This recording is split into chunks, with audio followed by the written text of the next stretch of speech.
Hello, everyone, and thank you for attending today's webinar, Harnessing the Power of Your EHR for Quality Improvement, Successful Strategies from Primary Care Colleagues. This is Tricia Higgins from Mathematica Policy Research. Before we begin, I'd like to cover a few housekeeping items. At the bottom of your audience console are multiple application widgets you can use, and I'd like to draw your attention to a few of these. If you have any questions during the webcast, you can click on the Q&A widget and submit your question. We will have time at the end of the session for some questions and answers with our panelists. There's also a resource list widget that looks like a green folder at the bottom of your screen. A copy of today's slide deck and additional materials are available if you click on that green folder. If you have any technical difficulty, please click on the Help widget. That's the one with a question mark icon, and that covers common technical issues. You can also submit technical questions using the Q&A widget. An on-demand version of the webcast will be available in approximately 1 day and can be accessed using the same audience link that was sent to you earlier. Finally, you can expand your slide area by clicking on the Maximize icon at the top right of the slide or by dragging the bottom right corner of the slide. We'd like to start the session by asking everyone in the audience to answer a one-question poll, which should be popping up on your screen. And the question is, what is your profession?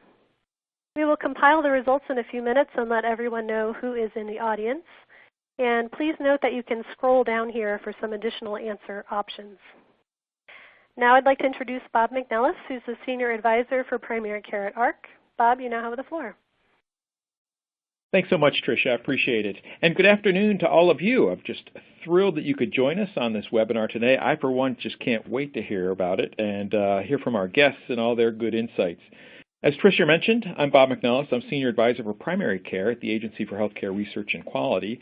And welcome to the next in a series of webinars we're conducting to highlight evidence-based resources for evaluating, implementing, and improving models of primary care delivery, like the new patient-centered medical home. Next slide, please, Alex. Let me first talk a little bit about ARKS interest in the topic. And if any of you have joined us on these webinars before, you probably know this part by heart. But for those of you who don't, I can tell you that ARKS' mission is to produce evidence to make healthcare safer, of higher quality, more accessible, equitable, and affordable. We also partner with others, like you and the organizations you come from, to make sure the evidence is understood and used. Consistent with that mission is ARKS' belief that primary care is the foundation for a healthcare system that can deliver safe, high-quality, accessible, equitable, and affordable care. But we also recognize that primary care is under pressure from many forces today. So we've invested in research to help understand the best approaches to support primary care practices as they transition from older models of care to delivery to newer models that emphasize better patient outcomes, better experiences of care for patients and clinicians, and help to lower costs. We recognize harnessing health information technology is an important element in practice transformation and quality improvement. We consider it a foundational element to the PCMH. It supports the patient-centered medical home model by collecting, storing, and managing health information. It can also support communication, clinical decision-making, and patient self-management. But today specifically, we'll talk about how it can be used to improve care processes and outcomes. What I also need to do is put in a plug for ARKS PCMH Resource Center. There you can find a variety of white papers, briefs, and other resources to support and inform practice transformation, including links to our practice facilitation resources and our soon-to-be launched expanded primary care practice facilitation curriculum. Next slide, please, Alex. Today, we'll be discussing one of the newest white papers that ARK has released. That is, as you've heard, using health information technology to support quality improvement in primary care. While HIT can be an important and effective tool for primary care practices to use in quality improvement, we also know there are significant barriers. And we'll learn today about what some of those barriers are, but more importantly, how to overcome them. Next slide, please, Alex. So here I want to make sure that we thank all of our contributors to the paper. First, I want to thank Tricia and the team at Mathematica who've led the development of this paper. Also, it would not have been possible without the contribution of the members of our technical expert panel, and you can see them listed here. Next slide, please, Alex. So in a nutshell, here is the agenda for today's webinar and what we hope to accomplish in the next 50 minutes or so. Quick reminder, if you've just joined us, go ahead and quickly fill out that poll so we have a sense of who the audience has who's joined us, and that'll help us tailor our comments specifically to your needs. But with that as introduction, let me turn it back over to you, Tricia. Great, thank you so much, Bob. And Alex, do we have some results from our poll yet? Okay, here they are. Looks like we have a good mix of professions in the audience. We have quite a few practice facilitator and technical assistance providers. A fair number who fall under other, so we're not quite sure who those folks are. But other than that, looks like we have a few health IT vendor folks and substantial participation from government policy folks, researchers, health system and hospital administrators, and quite a few clinicians and medical office staff as well. So thanks so much, everyone, for filling that out. It helps us get a sense of who everyone is in the audience. And we appreciate everyone's interest in this topic. It's clear that people are thinking about using health IT for QI in primary care from many different perspectives, which is something we write about in our white paper that Bob just briefly described. Next slide, please, Alex. Before we get to our panel discussion, I'd like to provide a very brief overview of that white paper, which is called Using Health Information Technology to Support Quality Improvement in Primary Care. And what the white paper does is it shares lessons learned from discussions with the technical expert panel that we just showed you, the members of that panel. And those folks come from fields such as health IT, clinical practice, primary care transformation, and human factors engineering, as well as with representatives of primary care organizations that have made exemplary use of health IT for quality improvement. And we're very appreciative that these representatives from the exemplary primary care organizations that we spoke with in writing the white paper are joining us today as our panelists. As Bob said, the reason we wrote this white paper is that we know that health IT can be an important and effective tool for primary care practices to use in their ongoing quality improvement efforts. However, we also know that significant barriers, including costs to primary care practices in terms of capital, clinician and staff training, and time, have limited the use of health IT to support quality improvement. Despite these barriers, some exemplary practices have found ways to effectively use health IT to support quality improvement, and these practices can offer lessons to others seeking to do this work. So to that end, the white paper identifies specific health IT tools to support continuous quality improvement, describes factors in primary care practices that promote the use of health IT for quality improvement, presents case studies of exemplary primary care organizations, as I mentioned, and provides cross-cutting lessons and recommendations. Next slide, please, Alex. This figure from the white paper shows 4 key factors that we found support the use of health IT for QI in primary care. And the 4 factors are displayed here as gears. The first is a practice culture with a strong commitment to using health IT for quality improvement. The second is high-functioning health IT tools to enable tracking and extraction of data. The third is practice clinical team and staff knowledge and skills related to both health IT and quality improvement. And the fourth is practice processes and workflows that incorporate effective use of health IT for quality improvement. And ideally, these key factors are supported by financial incentives to offset capital, training, and clinician and staff time costs related to quality improvement, and transformation assistance to build practice skills, processes, and workflows, which may include consultation with experts in IT and quality improvement, practice facilitation or coaching, and access to recognized best practices. We'd like to use our panel discussion as a way to explore these ideas in more detail, so let's turn to our panelists now. Next slide, please. We have a great group of panelists joining us today to provide their perspectives, and you can click on the panelist bios widget at the bottom of the screen to read more about each of them, but I'm going to introduce them all briefly to you. Our first panelist is Dr. Gregory Raikes. Dr. Reichs is a physician and the president of Foresight Family Physicians, which is a small, independent family practice in Grand Junction, Colorado. Dr. Reichs' practice has participated in the Colorado Beacon Consortium grant and is currently a participant in the Comprehensive Primary Care Initiative. Dr. Reichs is also the Chief Medical Officer of the Mesa County, Colorado IPA and the Chairman of the Quality Health Network. Our second panelist is Dr. Rachael Koopman. Dr. Koopman is an associate professor and family physician in the University of Missouri's Curtis W. and Ann H. Long Department of Family and Community Medicine, which is a larger, more integrated system of primary care clinics. Dr. Koopman has done significant research around patient and physician use of health IT, particularly for clinical decision support and shared decision making, and she's written a book on this topic called Inspired EHRs, Designing for Clinicians. Next slide, please. Next, we have Dr. Scott Fields, who's a family physician and the Chief Medical Officer of OCHIN in Oregon. OCHIN is a national nonprofit organization that provides health IT software and services to healthcare systems and practices, most of which are safety net clinics serving low-income individuals, small practices, and critical access and rural hospitals. In his role as the CMO, Dr. Fields provides clinical leadership and guidance to the development, implementation, and management of clinical and health IT systems. Dr. Fields is also a professor and the Vice Chair of Family Medicine at Oregon Health and Science University. And finally, we have Dr. Tim Hogan, also from the University of Missouri. He is the Coordinator of Quality Assessment and Improvement for the university's Department of Family and Community Medicine.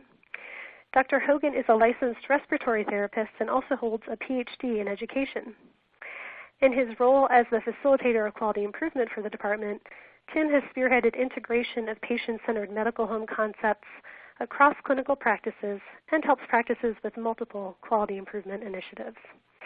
Thank you so much to all of our panelists for being here today. Next slide, please. So my first question today is for Dr. Gregory Reichs, and it has to do with a practice culture, which I mentioned just a few minutes ago. Dr. Reichs, what does a practice culture with a strong commitment to using health IT for quality improvement look like? And in your experience, how does a primary care practice develop this type of culture? Yeah, hi. Can you hear me? Is my volume okay? Yes. Thank you. Well, so just you had a little bit of background about me and my practice. Small practice in rural western Colorado, and I guess the history behind our culture shift and culture change probably goes back a decade or so. Back then, we were still doing all of our work on paper, typical primary care office. Not really. We were providing good quality, but really couldn't prove it. And I started hearing this notion about the triple aim about a decade ago, and I'm not going to, you're all familiar with that, and was seeing more and more information coming about the triple aim and how the healthcare industry and healthcare was moving towards this idea of higher quality and improved lower costs or improved efficiency with better patient outcomes and patient satisfaction. And I started talking a little bit to my partner about this and talking about, what does our future look like? We were committed to remaining independent. We weren't interested in becoming part of a larger system. We weren't interested in becoming purchased by the hospital and becoming hospital employees. We liked being our own bosses, having a small business and running our own business. And so that was our goal 10 years ago, to retire as small businessmen in the next 20 years or so. And so we started talking about how are we going to survive this coming what appears to be a transformation in the way healthcare is delivered. And so our motivation and to change our culture was, I really think, one of survival and thinking about not only how can we survive, but how can we thrive in this coming healthcare change that's happening in terms of payment and plans and everything. And so we started working in about 2005, realizing that one of the most significant things that was going to happen for us is we were going to have to not just say that we were providing quality care, we were going to have to prove it. And the way that we knew that we were going to have to prove our quality was through data. And at that time, as I said, we were on paper. We realized that the EHRs were out there, they were coming, and we started experimenting and testing some EHRs in our practice in about 2005. And by 2007, we had landed on an EMR that we liked and felt that it was something that we could use to help us during this transformation. Now, as all of you know who've gone through the process of paper to EMR, it's a struggle. And so we struggled for really the first year and a half just trying to build back our efficiency and seeing patients that we had prior to EHRs. And that was really the majority of our time was just trying to document encounters and do that efficiently so that we could continue to see the volume that we had seen previously. And in about 2009, however, we got the opportunity to participate in the Colorado Beacon Consortium, and that opportunity gave us a resource called a Quality Improvement Advisor. So this is a person who was trained to come into practices and show practices how to improve their processes, how to maximize the potential of their EMRs so that they could, again, improve quality and improve their processes. So probably like most small practices, prior to Beacon, when we wanted something to change, we would just tell our office manager, we need to do this differently. And then 6 months later, we'd be sitting at our desk and talking to our office manager and saying, did we ever make any changes for that? So we were never really able to get change that stuck. And one of the things that our QIA taught us is the importance of having an ongoing quality improvement process, number one, and then number two, how to implement change that really sticks in the practice.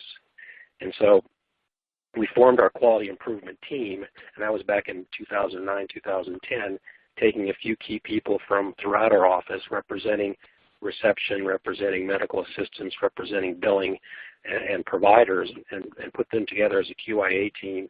And they started meeting regularly every 2 weeks with our QIA specialist, and we started learning about PDSA cycles and the process of implementing small change on a small scale, doing rapid tests of change, and then and moving forward based on those tests of change. And so that really began our process into the area of quality improvement. Now, when we started looking at our data, we quickly realized that when we really didn't have a good sense of how to use our registry tools. When we were taught how to use our EMR by the vendor and went through all the training, the portion on registry training was very, very minimal. And so we really had to go back and relearn and learn how to use our registry tools and how to pull reports from the registry. And I can tell you we were really shocked when we looked at some of our initial registry reports at how poorly they looked. And of course, as you all know, when you show data to physicians, their first reaction is it's bad data. And actually, in our case, it was pretty bad data because we found that the way the results were being pulled by the registry didn't match up with the way we were doing our documentation in our EMR. So we had to really sit down with the providers and talk about how we were documenting certain pieces of data so that when we ran our reports, the data was really reflective of the care that we were trying to give. And so that took a year of getting particularly the data elements that we were trying to capture for the measures that we were going to be reporting for the Colorado Beacon program. Now, in retrospect, I think if I had to do this whole process over, one of the things I would share as a good learning is sharing the vision early. I think, as I said at the first part of my talk, the vision I shared with my partner physician and a couple of our mid-levels, and we talked about this is what we think we need to do to thrive and survive in the coming decade, but really didn't share that at that point with the whole staff, and I wish I would have done that because I think our whole process of change and quality improvement and even implementing our EMR would have gone a lot smoother if the staff could have seen sort of the big picture and what we were trying to accomplish in the coming decade for our practice. And so learning how to use our registry was really important in that first couple years of data gathering.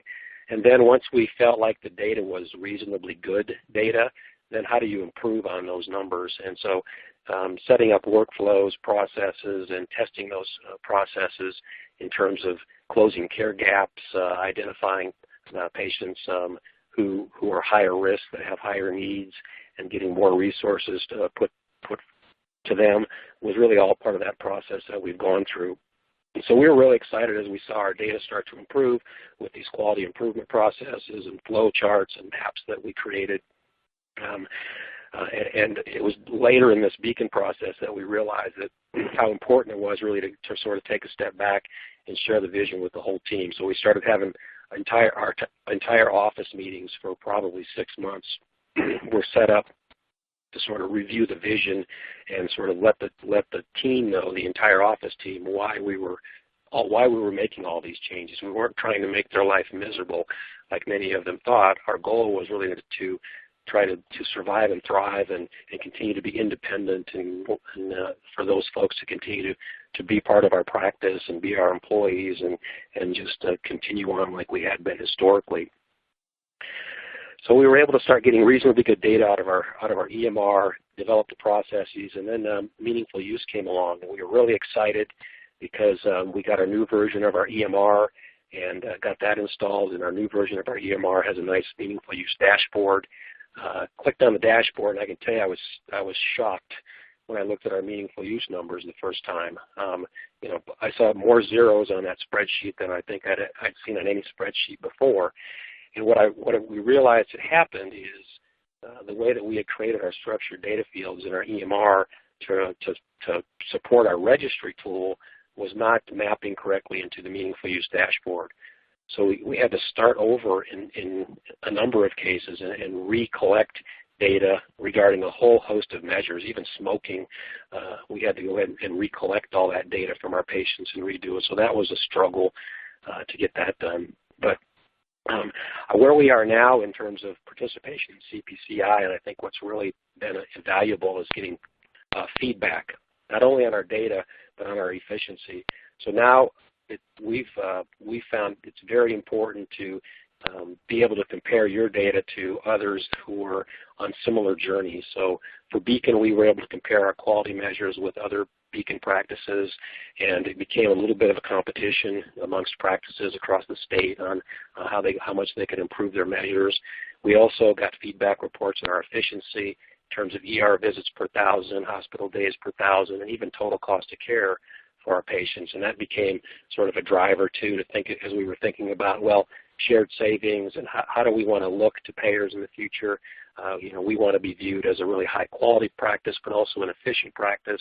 So we wanted our patients to be getting care efficiently, and what processes do we need to put in place to make sure patients are not using the ER necessarily, having avoidable admissions, and those type of things. So the journey, I think, has been very worthwhile for us.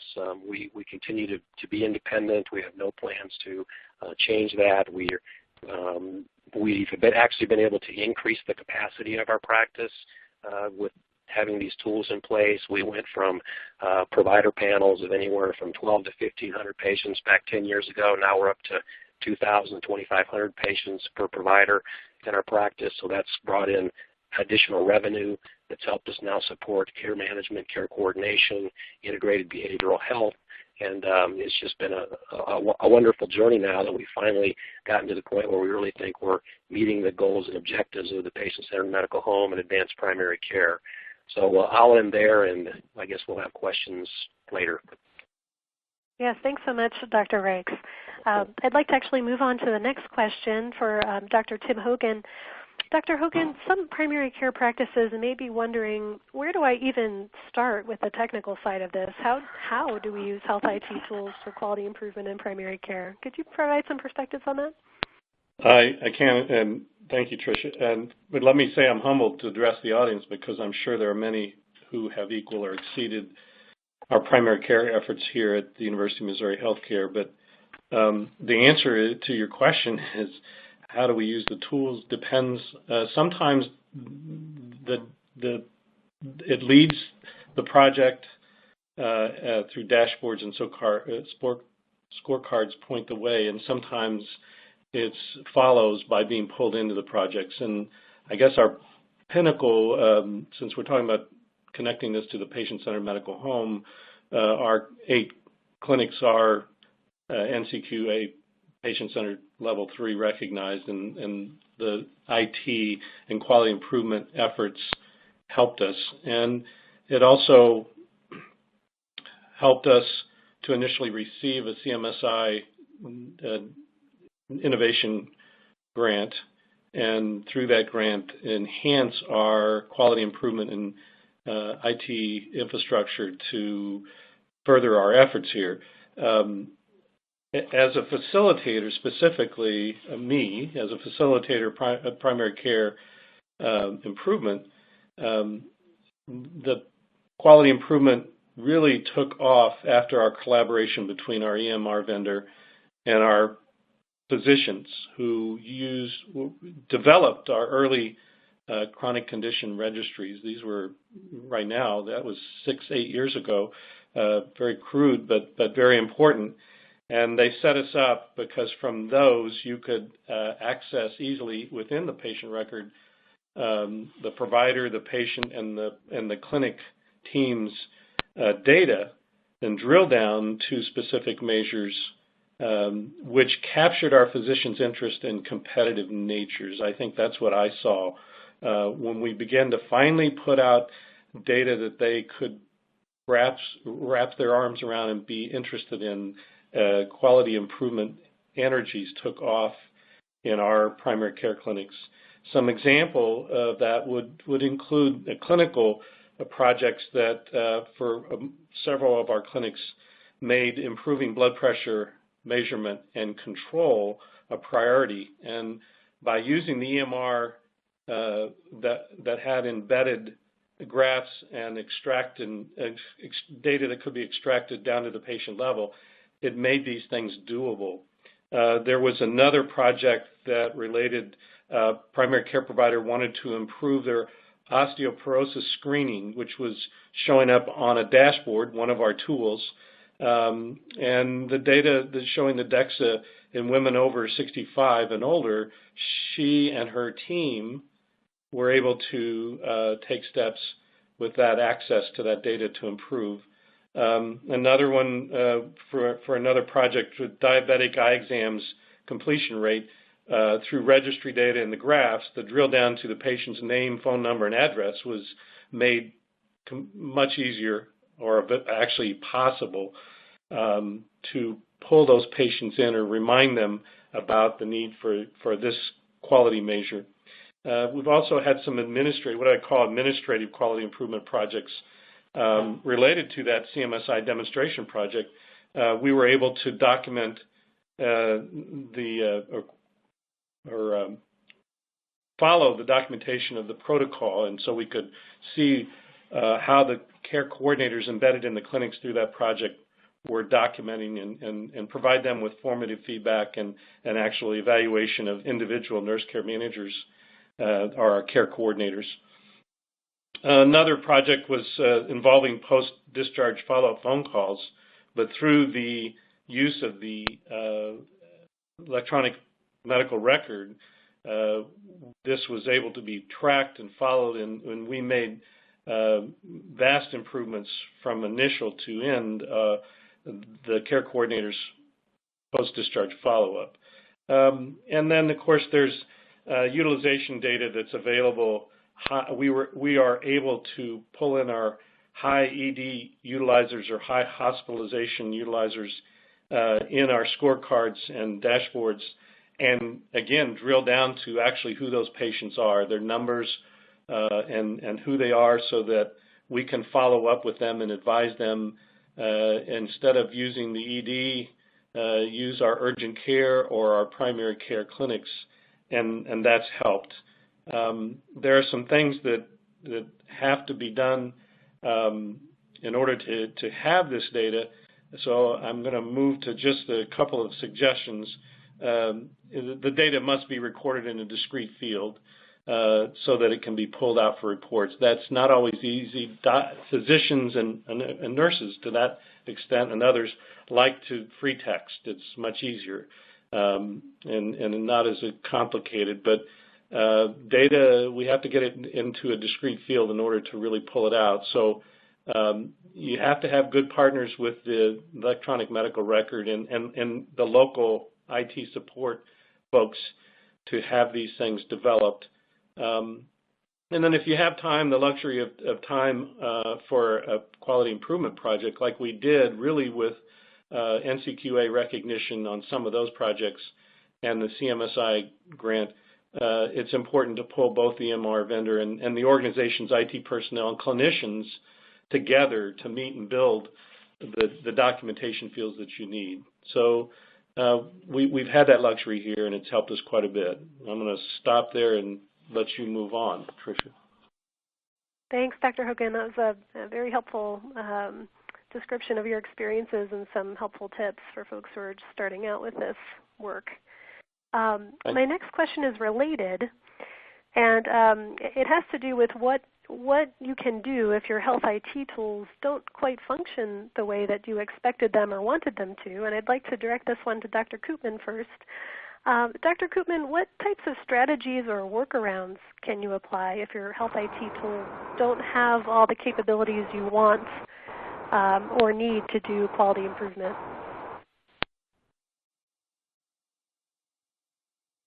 Yes. So in 2007, 2008, we did what Dr. Reitz was actually describing, which was looking at our diabetes and hypertension data and trying to fulfill the promise of the EHR to help us do population management, to do quality improvement, and to use those registry functions. And even though we are part of a large academic health center that has a pretty good partnership, an actual partnership with our EHR vendor, we had a lot of difficulty pulling that data from the EHR initially. It did not come out in a usable form that our clinicians could very easily get a handle on. So what we had to do, and this is a workaround, is take the data from the EHR on the diabetes and hypertension quality measures, put it into an Excel spreadsheet, make sure that the data was clean and right, and then generate the graphs that could inspire the competitiveness of our physicians that Dr. Hogan alluded to. So taking data out and putting it in a more usable form is one kind of workaround. I'm happy to report that that's better now, and I think that Tim alluded to that. Another quality improvement project that we wanted to do was to improve the documentation and billing for our immunizations that we gave in the clinic. And this is, again, another common quality improvement project. But like many EHRs, at first our EHR was essentially a document repository, and it didn't have the interactive ordering functions, especially in the ambulatory environment that we needed. And so one of our physicians undertook a QI project to better document and bill for immunizations. And to do that, she created a document that was an order form for immunizations, but it wasn't an actual order. It was just a document. And then her QI efforts involved studying the use of the document and how that affected documentation and billing. And I think this is a classic example of how a workaround spends a lot of energy. And while the workaround was necessary because there was no way for her to track that data without doing what she did, it was also misplaced effort and by the wrong person. So she spent a lot of effort studying that process. However, when we eventually got the ability to actually order immunizations in the ambulatory setting in our EHR, everything became much easier, and we didn't need that document or process anymore. And so I think that sometimes workarounds are necessary, but they lead to a lot of misplaced effort, and they actually delay the functions that we as clinicians actually need. So workarounds are a blessing and a curse. Thank you so much, Dr. Koopman. I have one more question for the panel, and this has to do with transformation assistance and financial support, and I want to direct this one to Dr. Fields. Dr. Fields, what types of resources or support can help primary care practices, clinical teams, and staff develop the types of knowledge and skills related to health IT and quality improvement that they need? Well, first of all, thanks very much for allowing me to participate.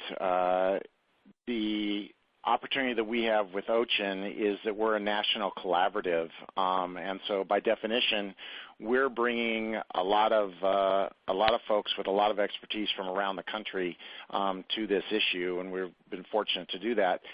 For practices that aren't part of a collaborative, however, there are other resources. There are certainly many from the federal government, including AHRQ and HRSA, HRSA, as well as organizations such as IHI that will bring resources to the table for you if you're without assistance. But many of our states also have regional extension centers that can help with transformation, and I would encourage you to learn about what's available within your state and within your community.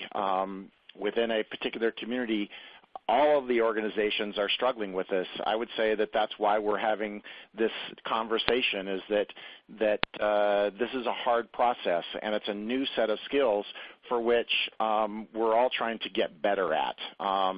And as I listened to the presentations, I guess I was struck by a few things. Number one, that there has to be leadership with a commitment to both a vision and a process for ongoing improvement within the practice. Number two, if you listen to the stories, everybody has committed resources to the process. And I think that initially we were all committing these resources out of a desire and a level of commitment, but they're not sustainable on that, and it requires meaningful funding changes and the movement towards population health and pay for performance and things such as meaningful use and CPCI. All of these initiatives provides us with a funding opportunity to bring together resources that we need. Now, what are those resources?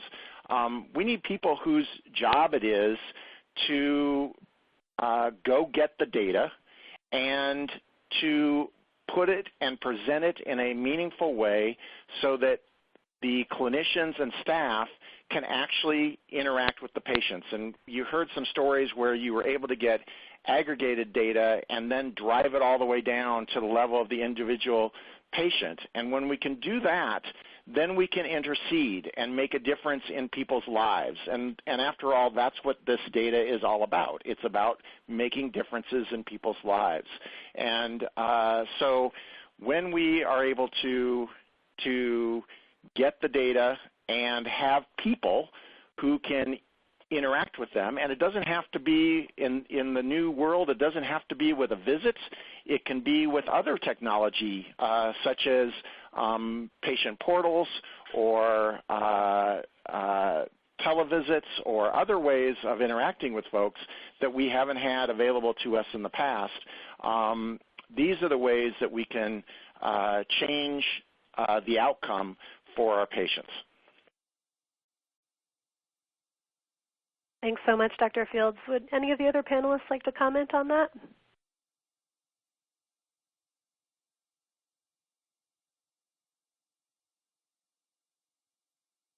Well, this is Rachael Koopman. I think that Tim Hogan is actually an example of a huge resource that has been dedicated to that type of thing. But as Dr. Fields says, there has to be an organizational will to do that, and then there has to be sustainable support for it. Mm-hmm. Great.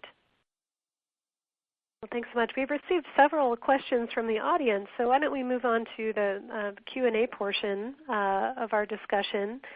And just as a reminder, if you'd like to submit a Q&A or question through the Q&A, just click on that widget that says Q&A at the bottom of your screen. We've received several questions related to workflow and practice processes, and I'm very interested to hear the panel's comments on this. So I will just open this up to everyone on the panel. Can you identify one particular workflow process change that had the most impact when you were when you were starting out with this work? I'll take the first crack at this. This is Scott Fields. I think the most important thing is to know who our patients are. And so the workflow that cleaned up and has maintained who in our primary care environment, who the PCP is, but I could argue that in a specialty environment it would be who is taking care of that patient, including members of the team.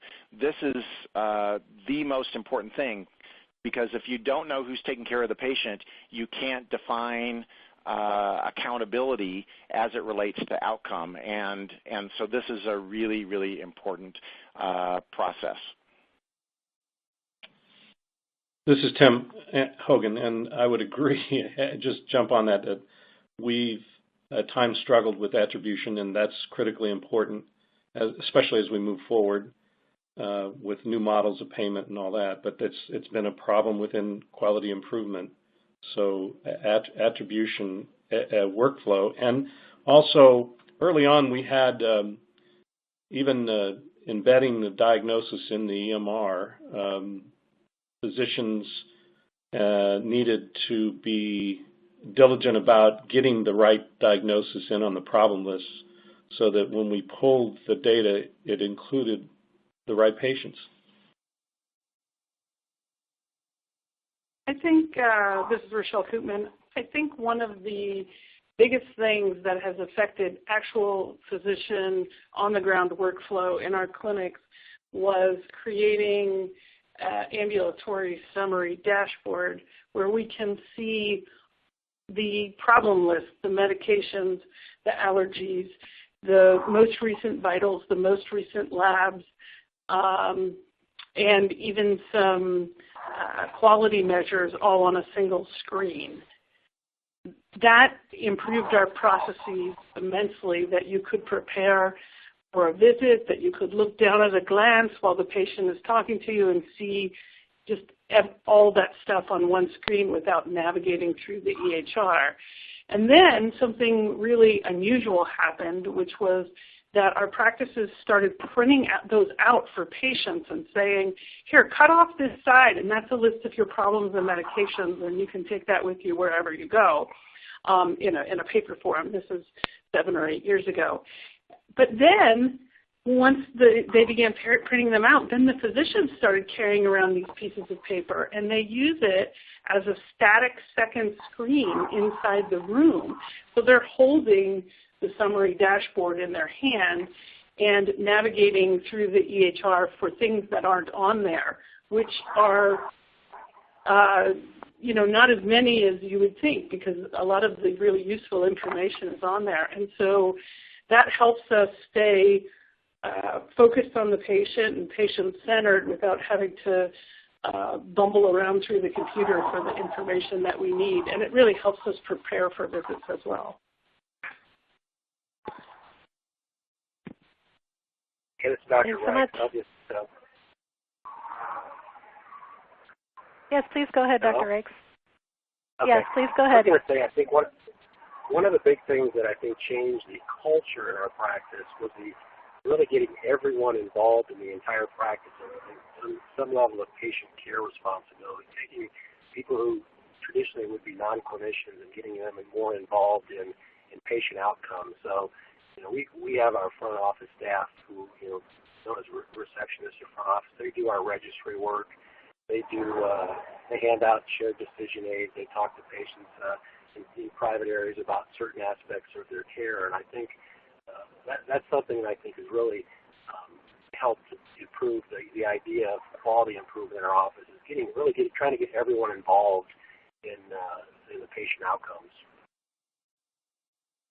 Great, thanks so much.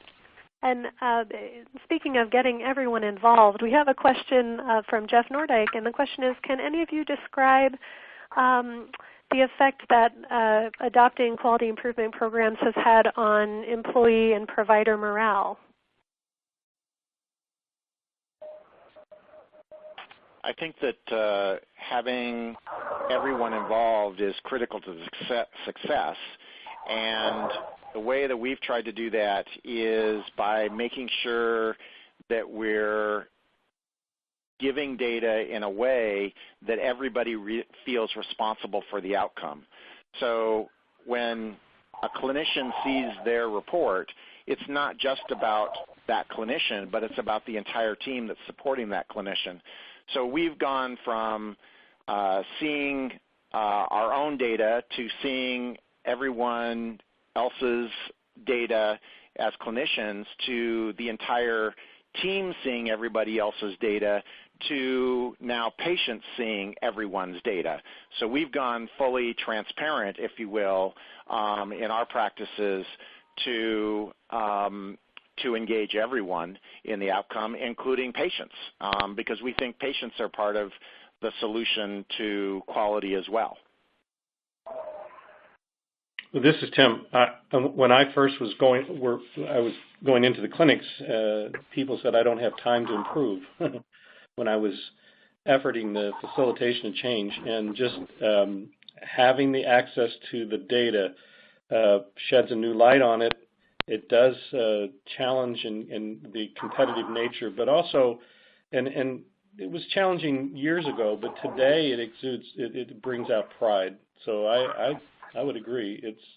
It's helped with teamwork overall, and there's pride that the teams take with their projects and improvement efforts.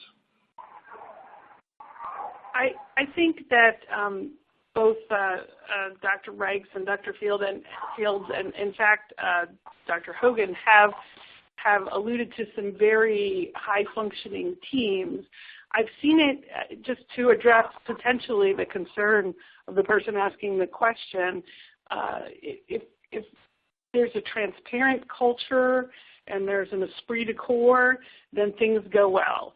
If it is perceived, however, as a top-down initiative, then it can have a terrible effect on employee morale because they don't feel part of the process. It feels like it's authoritarian.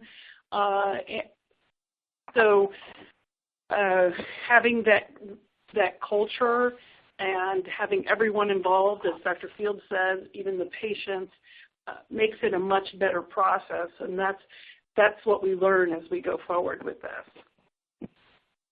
And to be able to use the data to ask the question why, rather than to be used for punishment, or even to be used as a carrot. That really shouldn't be our approach. Our approach should be, when we see something in the data that stands out, the first question should be why, not that something is good or that something is bad. And if you can model that for the staff, then they don't feel threatened.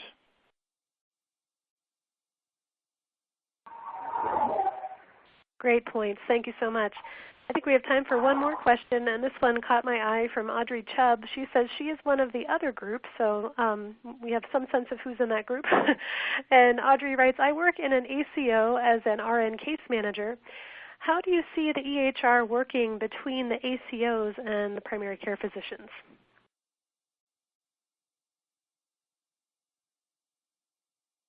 Well, by definition, a fully integrated ACO includes the primary care clinicians and teams.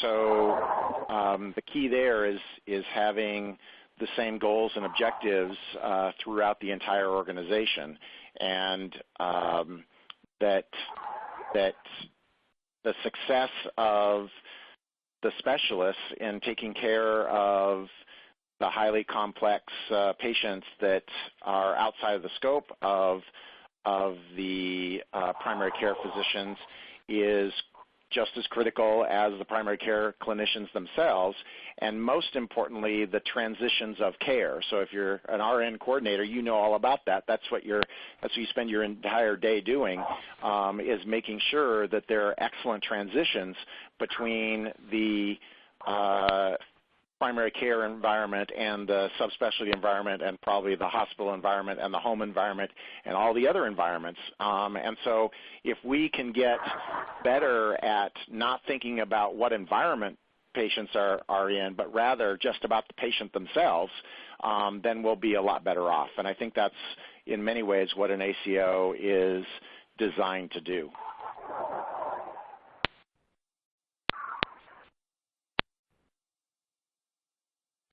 Would anyone else like to comment on that question? Okay, let's take one more then. Oh, please go ahead. I just said that's a Dr. Fields level question. I felt like he addressed it wonderfully. Yes. Thanks very much, Dr. Fields and Dr. Koopman. Okay, let's ask one more then. Ruth Gubernick writes, please discuss how you have engaged patients or families to be part of your quality improvement efforts.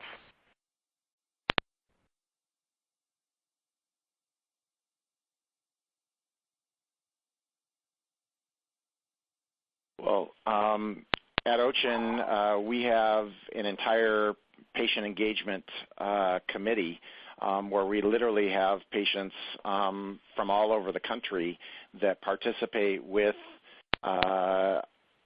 analysts and with clinicians in defining what's important to them. So we're trying to get at patient-oriented results that matter, but matter to them. And so with that, we've been able to build out some tools that they've asked for so that they can better manage their own health.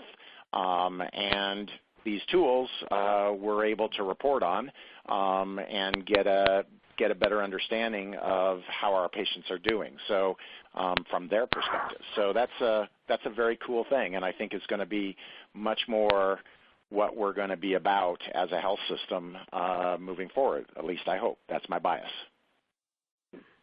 That's really interesting. Thanks, Dr. Fields. Have any others had experience in involving patients or families with quality improvement? This is Tim. We do have a couple of our clinics that have patient experience meeting every 6 months. So they pull in patients. It's usually only 8 or 12, but they'll pull them in and use them as sounding boards on a variety of issues. But I know they're pulled into the quality improvement efforts as well. But that is, I would say, probably overall a weakness of our efforts here. I mean, we do need to involve patients more in quality improvement. Thanks, Dr. Hogan. Okay, well, thank you so much to all of our panelists. I'd like to turn it back now to Bob McNellis for a summary of what we've discussed today. Thanks for giving me something easy to do, Tricia. There is just no way I'm going to do justice to this conversation. And so let me just first start by thanking all of our fantastic guests. So Scott Field, Greg Reich, Tim Hogan, and Rachael Koopman, thank you all for joining us today and for such a great conversation and your great insights. I'm just going to offer a random collection of observations. Dr. Fields, you actually started to do some nice summaries here, and I think I love where you were going with that. But let me just start with the things that I heard, which was first off and foremost was having a vision and being committed to that vision.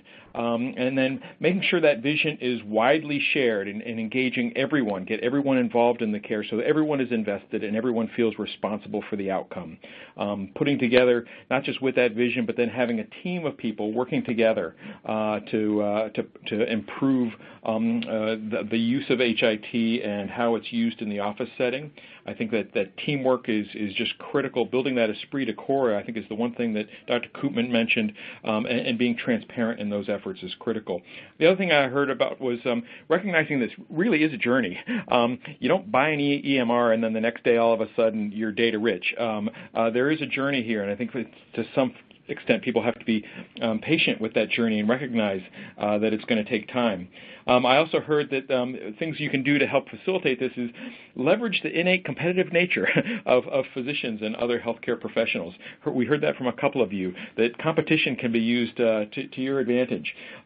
Now, critical thing that was the caveat there was you need data, and only if you get quality data into the system can you get quality data out of the system. And spending a lot of time and being very intent to how you get that data seems to be good.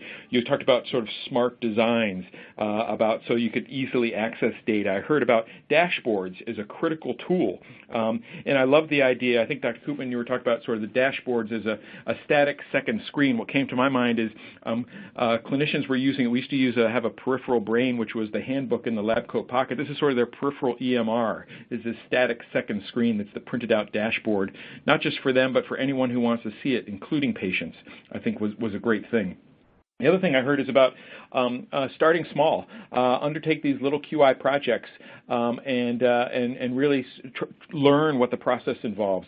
And although you talked about avoiding misplaced efforts as being important, frankly, those are going to happen, and if they do, use them to your advantage. Finally, when it comes to resources, identifying the regional extension centers really important, other community supports for HIT. It can be even your partnerships with IT vendors. And then finding the data experts, the people who can help you get data in and get data out, that you can really translate that data into meaningful information that can be used by clinicians to make a difference in people's lives.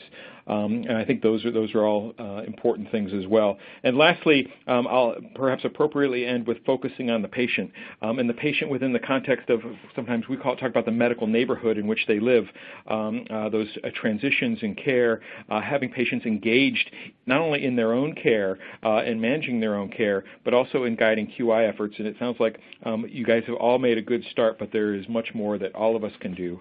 And lastly, the last pitch I'll make is for some of the work that ARK is supporting that hopefully can help support as a resource to support some of that in the use of practice facilitation. I noticed there were several practice facilitators on the webinar today, and we're really working to see that as a real goldmine of support. So with that, I thank you all for the discussion today. And Tricia, I'll turn it back to you for the last words.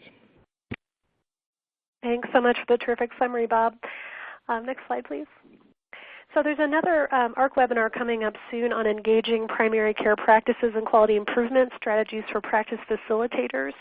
And registration details will be available through the practice facilitation listserv, and there's a link there in blue for that listserv if you haven't signed up for that and would like to. We will also try to answer the unanswered questions submitted by the audience in that newsletter in upcoming editions. So please sign up if you're interested. We also have another link here to the white paper that covers the topics we discussed today in more detail. If you'd like, please submit feedback to our presentation team in your browser window when the event concludes. And keep in mind that you can access the on-demand recording of the webinar in about 1 day using the same audience link that got you here today. This concludes the webcast. Thank you and have a great day.